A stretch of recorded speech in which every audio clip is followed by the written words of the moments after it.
Hello everyone, welcome to Optimal Timelines. I am your guide, Sean Collins, and helping you to connect to your most optimal future timeline.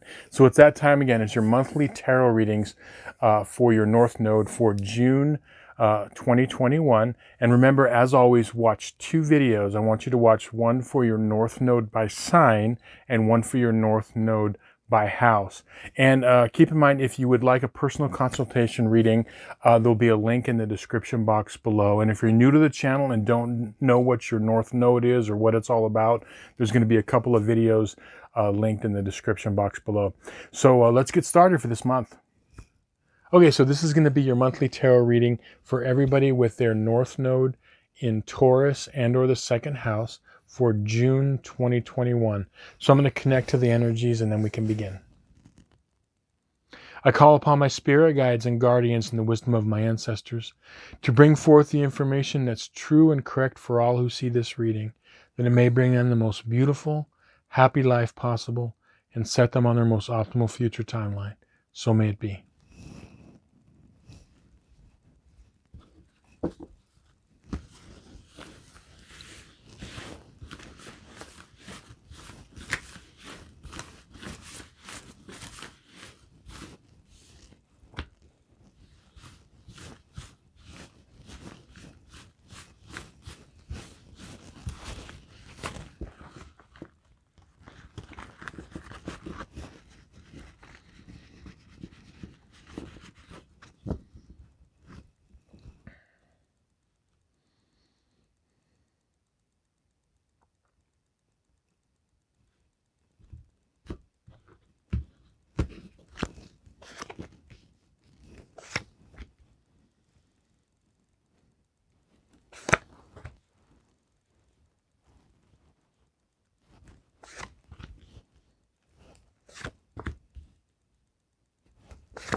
Okay, so the spread on this side of the table represents from the 1st to the 15th of the month, and this side over here represents from the 16th to the end of the month. Okay, so big time what I'm getting for you North Nodes in Taurus and or the second house is I'm getting relationship things this month, okay? And not only it could be romantic, it could be, business relationships, friendships, family relationships. Okay, there's definitely relationship things going on, and it's kind of intense.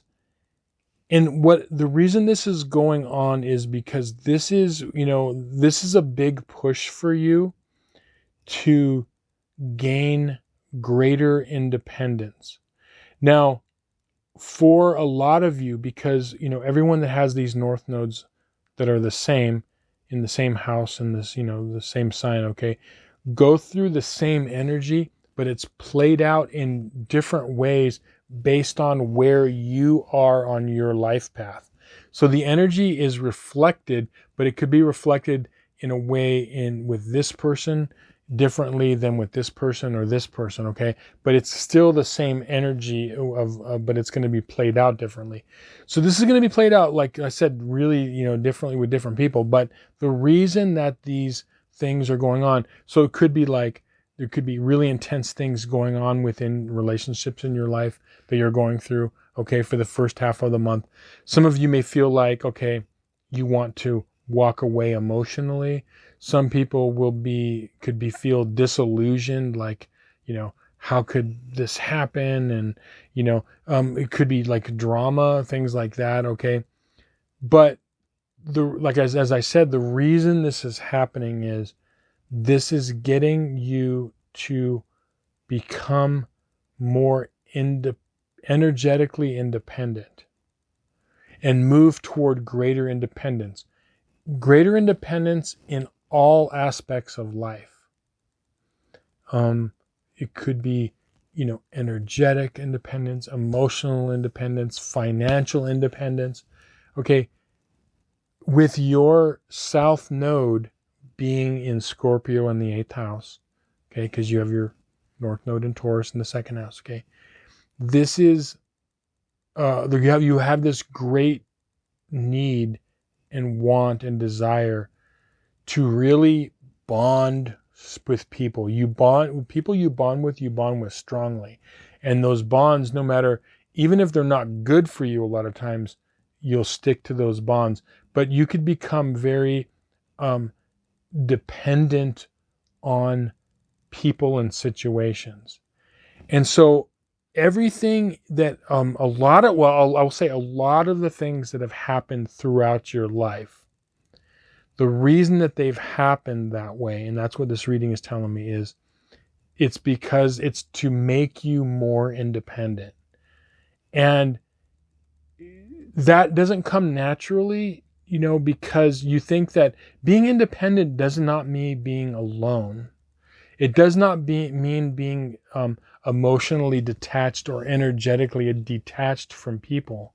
That's not what it means. It means that you just are your own person and you can operate, autonomously. You can operate, independently without being dependent, but still be connected. And that's what this is, especially like financial, work, all of these things. And what ends up happening is when we cling to our south nodes, the more, like in this lifetime, if you find when you cling to situations, you cling to people and situations, it actually like starts slipping through your fingers more. So what is the answer? The answer is to, that deep down inside, you do have this, even if it scares you, this desire and want to become more independent in life. But you might not be sure how to do it. But first of all, just recognize that there is that desire deep within you. And for some of you, it might not even be that deep. Excuse me. But look for that. And in what ways can you move forward? What does it mean to be independent? It means to, just what it says, to be independent is to move forward in doing what you want to do. Don't worry about them or your connection. You might have to work and move in a direction that's separate from them on a day-to-day basis. But like I said, it doesn't necessarily mean you have to, separate from them. Now, some of you, because when you have this south node in Scorpio and or the 8th house, it is that south node can create a lot of drama. Okay. So what that ends up doing is if a person that has these placements is really stuck in their south node for a lot of years or even through lifetimes, the drama gets more and more intense. And I've seen like people over the years, I know some people very close to me that have this placement, and you could see like drama just, it's like they're a magnet to it sometimes.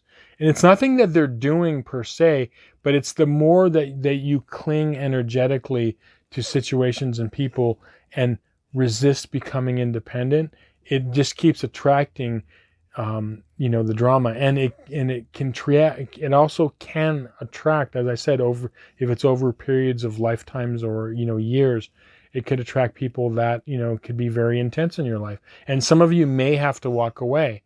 You're going to have to make that decision. I don't know if you should walk away or not. You're going to be the one that's going to have to decide that.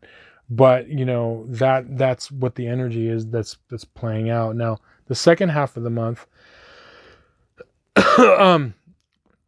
some of you may experience some, endings of situations, relationships in one way or another.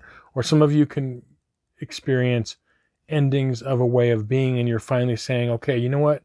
That's it. I'm going to go. I'm going to do what I need to do. Excuse me. I'm going to move ahead. I'm not going to worry about what this other person thinks because I know that this is right. So those of you that have the courage, that is right there an ending and a new beginning. Remember, all endings are new beginnings. Okay. So you can't have one without the other. There's an ending and a new beginning. And so, even, an oak tree, that's 400 years old that dies in the forest. Mushrooms grow off of it. It fertilizes. It turns into soil and other plants. It's dropped its other acorns around. So one ending is always like a new beginning. Okay, but what I'm seeing is that the second half of the month there could be a feeling of impatience that you're feeling, because you might try to move toward in some way to this independence, and maybe things aren't moving as quickly. Remember that when we make changes in our life, it takes a bit to start moving those gears in a different direction. Okay, moving that wheel in a different direction. It takes a bit. You have to be patient with it, and of course, I think the more energy that you do put into that, as opposed to you becoming more independent, you like doing the things that you want to do, and keeping the relationships and the situations that are valuable to you, and that are not detrimental to you. That's something you're going to have to decide, and that takes like wisdom. You have to reflect on that, okay? And that's something that you just have to see. But this feeling of impatience, I feel like will ease up the more you just keep moving forward. Just realize that if you're feeling that impatience, it's normal. And I feel like what's going to end up from all of this is that, as I said in the beginning of this video, the North Node for the collective is in Gemini right now. And, even if your North Node isn't in Gemini, but your North Node's in the third house, it's a similar energy, okay? And so this is a time for you to really, really, show the universe, show your guides, this is to really make headway, because when we follow our North Node, our path to our highest good and highest happiness begins to unfold the more that we can move toward that. And so for you right now, you could see like huge gains. Don't let this time go by wasted. Be brave, be able to, cut the umbilical cord, or at least extend the umbilical cord out, start to become more independent, okay? Start to move toward greater independence in all aspects of life. And you're going to see, you're going to be fine. You're going to be more than fine. You're going to see that it's not so scary. But staying in old patterns, staying in South Node patterns, trust me, is a lot more scary. Go with a little bit uncomfortableness in the beginning, and you're going to see in the long run, it's going to really lead to a lot of comfort. So I hope this reading resonated with you. I hope it connected with you.